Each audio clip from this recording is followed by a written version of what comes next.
পাবে, আর নয়তো কবরে চলে যাবে।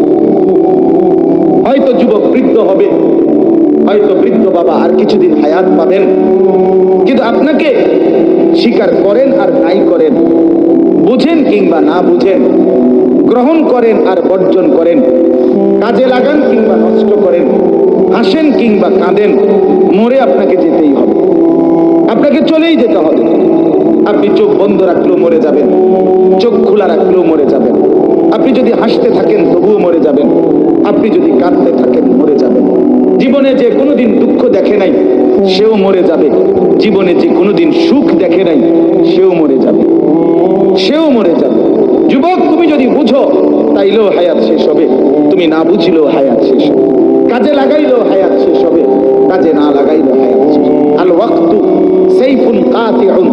ইমাম শাফি রাহমাতুল্লাহ বলছে, সময় হলো কর্তনকারী ধারালো তরবারির মতো, হয় তুমি তাকে কাটবা না সে তোমাকে কাটবে, হয় তুমি তাকে ধইরা কাজে লাগাইবা নয়তো সে তোমার উপর দিয়ে কাটতে কাটতে পার হয়ে যাবে।